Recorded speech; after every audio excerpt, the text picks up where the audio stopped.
Hey everyone, I wanted to share with you something that I am trying for the very first time. So this is either going to be an epic win or a major failure. So I'm going to share my journey with you. So I've been on a health journey for a number of years, and people have asked me, how do I succeed at it? And I really don't know specifically. There are a lot of things that I try, and I try to, have tried to increase my water. I have tried to decrease my sugars and decrease my carbs and have high protein and small portions 6 times a day. So all of those things have contributed to helping me maintain and the weight that I'm comfortable in my own skin. Now, am I exactly where I want to be? No, I'm not. I'm within 8 pounds of where I want to be and where I would like to stay.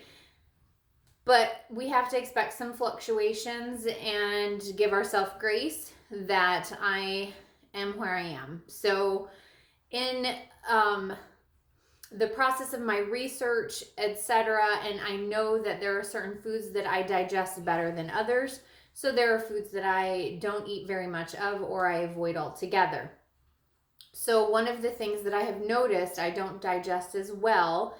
I struggle with being able to eat very much at all in quantity, and I try not to eat more than like a cup to a cup and a half per meal 6 times a day anyway, or less than that. But when I can eat more of veggies and things like that.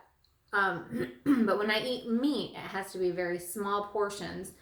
And so one of the other things that I've noted is gluten. Gluten products expand in our stomachs and make us feel full possibly for a while, but it actually causes problems in our gut system, and it has a hard time because a lot of it is highly processed and so forth, that our body doesn't know how to break it down the way it was intended. So even though things have gotten better and I can buy non-GMO or genetically modified products, it's still not enough for my system. So I do take supplements that help with that. Terrazyme with doTERRA is amazing to help break down the things that I eat so that my body can absorb the nutrients that it's supposed to have. But I've been experimenting with different products, okay? And what I mean by that are like reducing gluten. So I love cookies, but I don't always like how they make me feel bloated, and I don't like myself after I've eaten a few of them. So I am not as low sugar as I should probably be, but I do tend to look for more natural options for sugar, but I don't have any in my baking section of my kitchen right now, so I'm going to use the basics. But I'm going to try for the very first time coconut flour. Now, this is kind of a funny thing. I don't like coconut, but I use refined coconut oil on a regular basis with which to cook. So I absolutely adore cooking with coconut oil. It is very high in saturated fats, but it has very few monosaturated fats and no cholesterol, sodium, carb, etc. So it is really good for your skin, for your hair. Coconut oil is amazing for that. I give it to my dog for his coat, especially his skin and coat in the winter. It's amazing. So I'm going to use coconut flour, which smells like coconut, so I'm hoping that I like it, and coconut oil that I know that I use. I even cook eggs in coconut oil. Because it's refined, it doesn't actually taste like coconut, so I can do this. And I'm going to make coconut flour cookies with peanut butter and chocolate chips. Now, I do have some butterscotch chips from recent holiday baking that I need to use up, so I'm going to throw some of those in there as well. But because I don't like the flavor of coconut that much, I'm going to not just only use vanilla extract, but I'm also going to use almond extract. So I have some amazing almond, not almond, this is vanilla from Jamaica that my sister brought back from her honeymoon. So thank you, Wendy and Kevin. That's amazing. And I'm low, so I keep telling them they have to go back to Jamaica soon. I don't think they would complain too much about that right now. It's cold. And I'll be using my Watkins almond, Imitation Almond Extract. I don't have any pure almond extract. Okay, so I'm going to get started. And now this recipe does recommend that I use a food processor. And I got this for Christmas. It is a Dutch whisk. And because I've never used a Dutch whisk before, I wanted to try it in this recipe. So we're trying a lot of different things and we'll see how it goes. Okay, so here we go. This is a very simple recipe. They say it takes about 15 minutes to prep, 7 minutes to bake. So we're gonna put this to the test. Okay, so I use a lot of Tupperware because I sold Tupperware for years. So I have a lot of Tupperware and I love Pampered Chef products as well. So you're gonna see a lot of those things, and I'm not here to sell products at all, just to show you what I'm using. All right, so I need to put my dry liquids together first, and I'm gonna use my brown sugar because I don't have coconut sugar. It's recommended for coconut sugar, but I'm gonna use a half a cup of coconut flour. Now, coconut flour, I have learned, because I'd never used it before, I did some research, I've learned that you don't need as much coconut flour as you do other ingredients, okay, other flour ingredients. So if you're looking for a comparison to white flour, it's like 20% less is what, if my memory serves me correctly, it's saying that it would be 20% less of coconut flour than what you would use of white flour or bleached flour. Okay, so half of a cup. Okay, I'm using my lovely pour-all seal, which is amazing. Now, if this turns out wonderfully, I will post in the comments the recipe. I might post in the comments anyway, the recipe, so you can try it with different flour and see what you think. Okay, so about a half a cup, got that, and I need just a smidge more, just a smidge. I feel like I'm my grandma's saying just a dash of this and a touch of that, and it cracks me up because I hear them in my head when I cook sometimes. Okay, so half a cup of the flour. And then, now this is a really small batch, and I wanted to start with a small batch because I didn't know how it was going to turn out, right? And I didn't want to waste all of my ingredients by doing a bigger batch. So the batch in the recipe is actually a very small batch, and so I'm going to stick with that. So next we need the brown sugar, and I'm going to use a half a cup of brown sugar instead of the coconut sugar because I don't have it. Now, I have used in the past, and I thought I had some and I couldn't find it, but I have used in the past brown sugar twin that I have found at Meijer. I haven't been able to find it everywhere, so I know not everybody has a Meijer available to them, so I apologize for that. You should be able to find it at like a Kroger or comparable kind of grocery store, I would guess. Than what your Walmart, for whatever reason, I have not found it at a Walmart. It's not at a Sam's Club. And besides, you would have to be committed for that amount because it is a large amount. Okay. If you're buying at Sam's Club. All right. So I have a half a cup of packed light brown sugar. Okay. And then I need the coconut oil. Okay. And I'm not making this exactly the way that they're saying. I apologize. It wanted me to mix things a smidge differently. All right. And then, so I have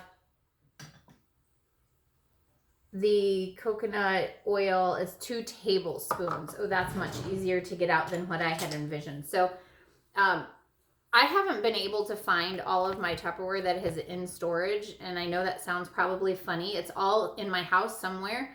I just haven't found it all. So I'm missing my measuring spoons and my measuring cups. Some of them, not all of them, from my Tupperware stock, which is funny.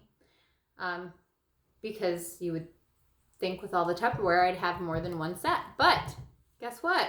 I can't seem to find them. So I do like my KitchenAid stuff that I have found through the years, until they closed down our KitchenAid outlet store here in Ohio. That was a fun day trip to go and do once a year. So that was disappointing when they did that last year or the year before. I don't remember if it was a COVID thing or not. But all right, so we have our coconut oil, and I'm using my medium KitchenAid, my medium Pampered Chef measuring pitcher here. All right, and then I'm putting in 1/2 cup of peanut butter. Now I am really bad at getting peanut butter out of the jars. So I'm going to be one of those cooks that talks a lot when she cooks, because that's just me in general, I think. So especially, you know, my only other audience are animals, so they don't really care what I have to say. Or my students, they probably don't care either. Okay.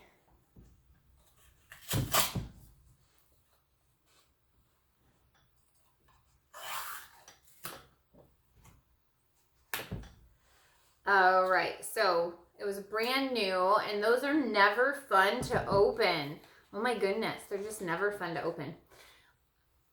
You either get it all over your fingers, or you just can't. So I keep a lovely paper towel available for such things. Thankfully, I have a lot of paper towel, because I swear my animals need me to have invested in a paper towel company. I should. So I'm using my lovely cleaning solution here. All right. To sanitize my hands. Okay. And, oh hey, I found my cookie scoop. They say to make small ones. I guess we'll test out the theory of which one is the best size for this, since we really don't know and we've never made these before. So there's that. All right, so I am pulling out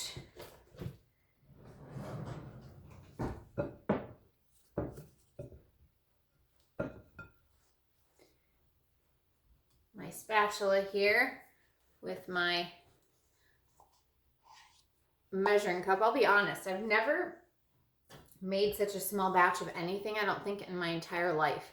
So that, I'll be honest, has been probably one of the harder adjustments during COVID for me, because I am not used to being alone so much as what I have been during COVID. And I think a lot of people probably can say that right about now. And it's like my whole life, I have never been so by myself. Okay, so I am not going to clean this out super well, because I put more peanut butter in there than what it called for, just because it was hard to measure. Normally I use my Pampered Chef thing that you kind of push it out with. It's a lot easier to use. Oh, and I have peanut butter oil, and okay, so get that out of there. Okay. All right. So we have our peanut butter, our coconut oil, and our sugar. Okay. Now this is the part where They recommend putting it in a food processor to blend well. All right, and I'm gonna put my peanut butter off to the side here and use my Dutch whisk. Okay, so I'm not very coordinated sometimes, but we're gonna see how this plays out. I have been told this is the most amazing part. The Dutch whisk is supposed to be amazing, and you know what? I'm gonna be honest. This is blending together so easily. Wow, look at that. I don't know, can you see that? That is super smooth. That is really, really smooth. Okay, I'm impressed.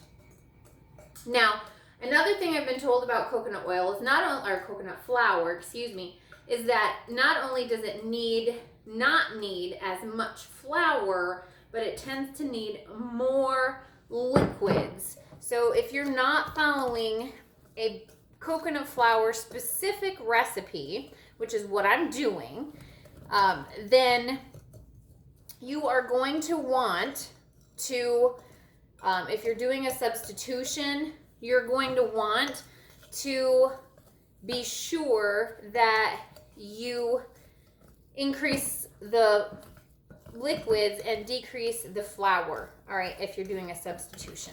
All right, look at this. This is really smooth.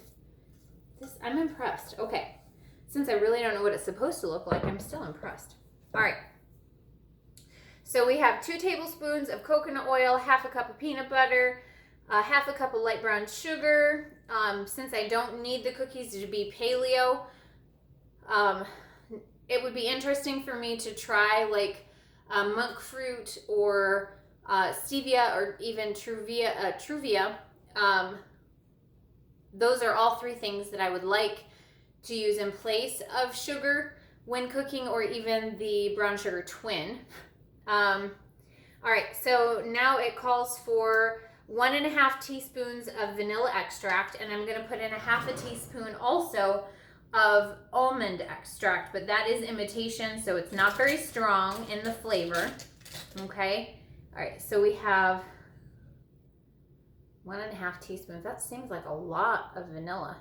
All right.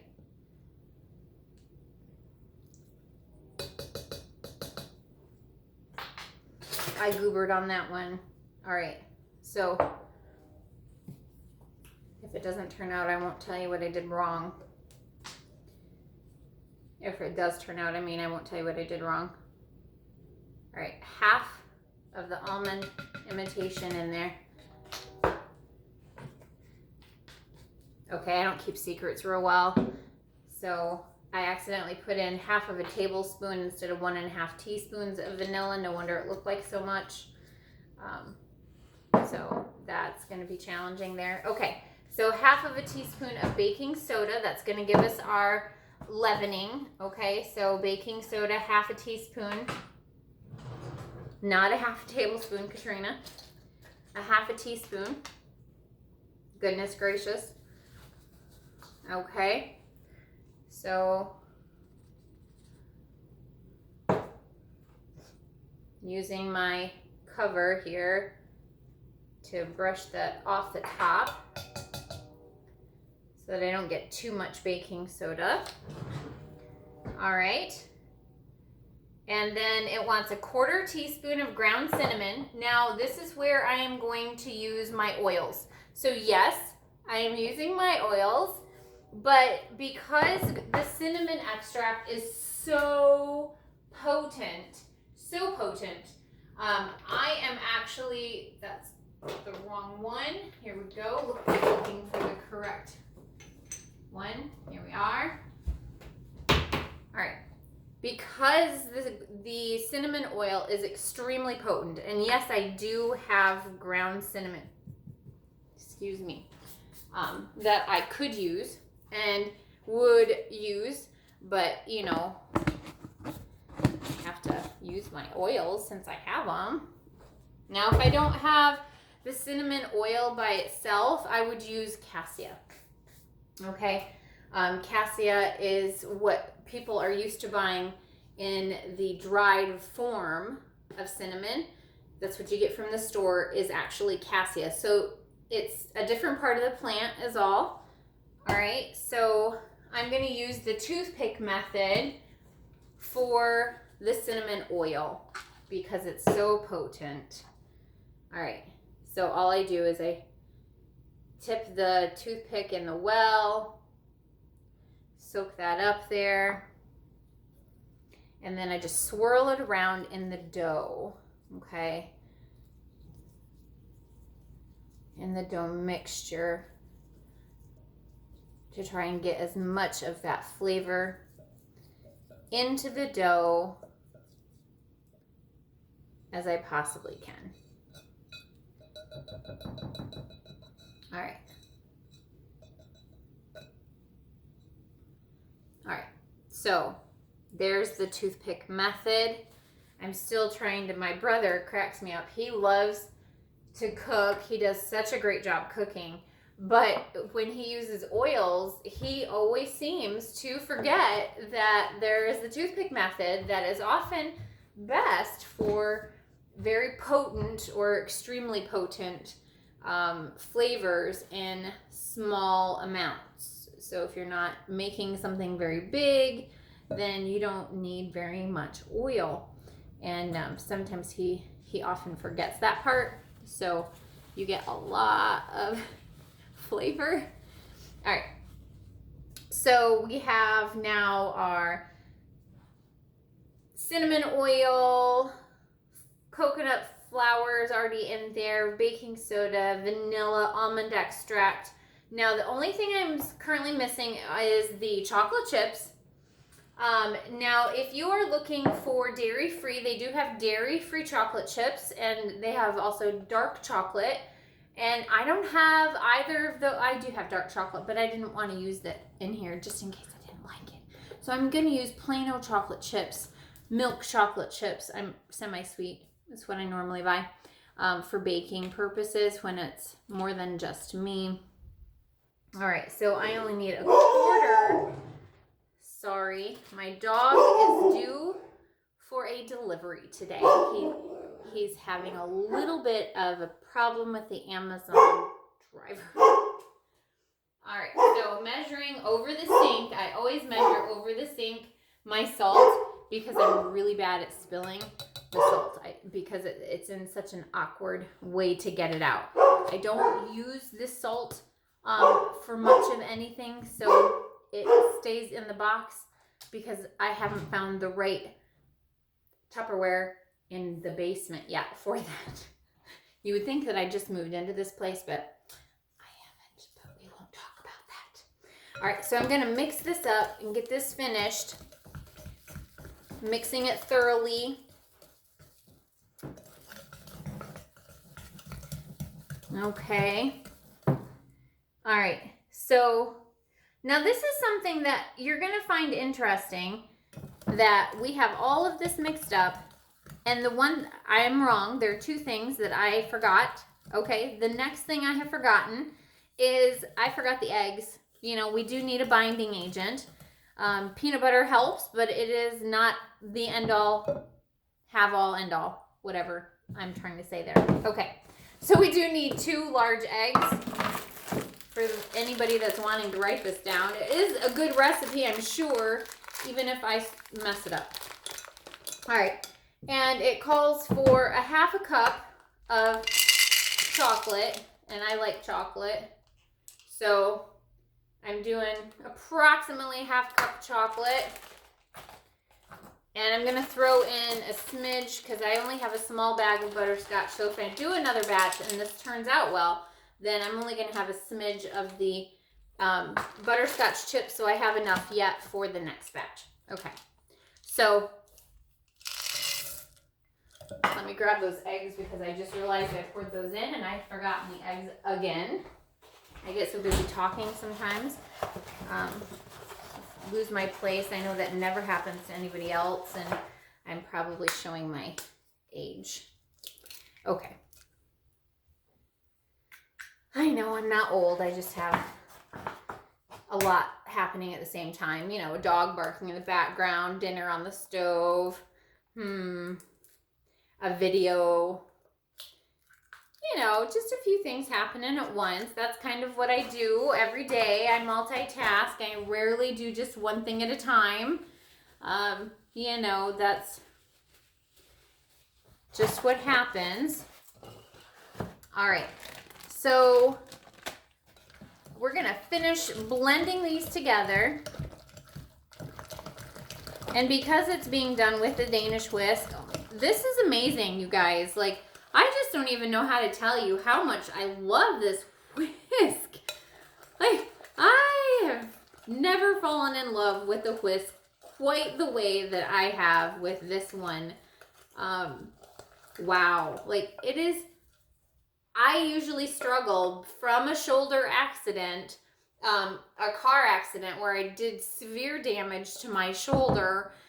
I struggle with stirring things, especially big batches. And I get that this is a small batch, but wow, this is smooth. So thanks, Mom and Dad. This is a great tool. I just don't know what I did without it prior to this. This is amazing. Okay, I can't wait to try it with the bread that I plan to make here soon. And I want to try making cranberry pecan, because I can't do walnuts, but cranberry pecan oat bread. That's my plan. I don't have the oat flour. That's on my list for the store. So I'll have to do a video for that when I get to that recipe. But look at this. It looks beautiful. I am going to scoop it onto my cookie sheet pan. And I do already have it prepped with parchment paper. And the oven is set to 350. So I'm going to get this batch in. When it comes out of the oven, I'll show you what it looks like. But there's my thing here. And it says to use a small cookie scoop. So that's exactly what I'm going to do. And we're going to space it apart just a little bit. They don't look like they actually spread that much. So I might be able to get, yeah, I just plan for 2 on a row, because this is a really long pan right now. So we'll see how this goes. And then I will show you what the batch looks like when I get it done. And I will have tasted one as well to tell you how it tastes. Because, you know, I am a little bit finicky about that. But I'm going to put this in the oven for about 3 minutes. Oh, no, hang on. We're not going to do that. It helps if you read the instructions all the way, Katrina. That really does help. Okay, so let's see. What does it say? All right, so we portioned it. All right, and then it wants us to lightly flatten because they won't, okay, so 7 minutes. So we're going to bake for 7 minutes until the cookies turn barely golden brown on the edges and they feel lightly dry. They'll be very soft, so we need to let them cool for about 3 minutes and then transfer the cookies to a wire rack. So while they're in the oven, I will get that set up and ready to go. And then we'll repeat for the remaining dough. So I have 8 cookies on here. We're going to test this. This is, once again, a small batch. So I don't like to use my fingers, but I don't have a fork handy. And so I'm just going to lightly press. I would normally use a fork like I do with peanut butter cookies. I do a lot of flourless peanut butter cookies. My family prefers the flourless peanut butter cookies. So it has 4 ingredients, which is nice. So I don't have to worry about the gluten in that. But I thought I would try this to be different. And I've had this coconut flour for a while. And I haven't used it. So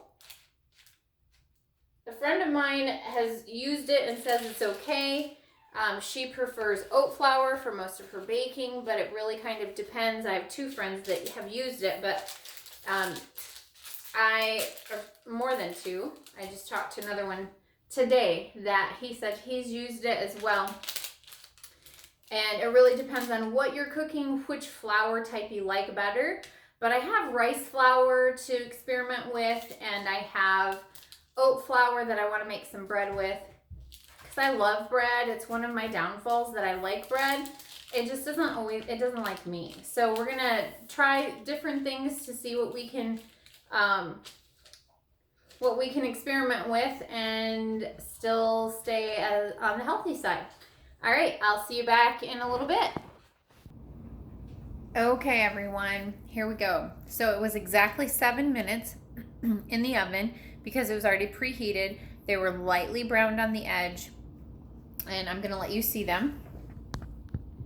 So lightly browned on the edges. On the underneath side, you can see some of them have a little darker brown than others.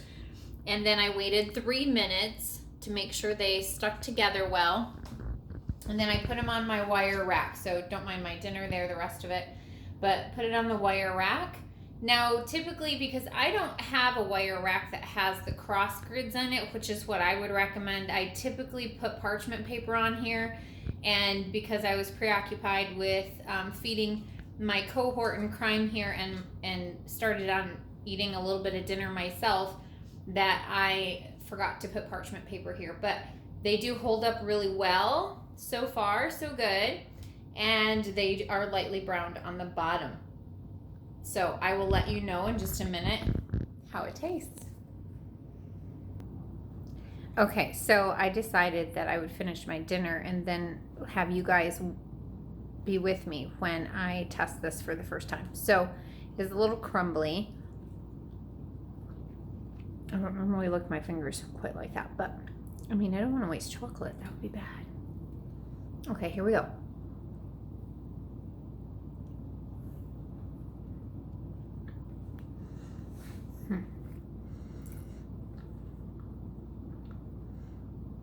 Okay. So a couple things. Definitely taste the almond extract, the imitation almond. So that was a half a teaspoon. That is really good. There's no grit in the flour, which I was concerned a little bit about. It's really fine flour, but I just had it in my head because it was coconut. It could be a different texture. So no, that's good.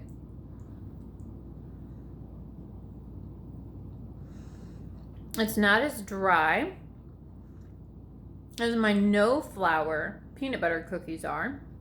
Also good. Definitely taste the vanilla and the almond.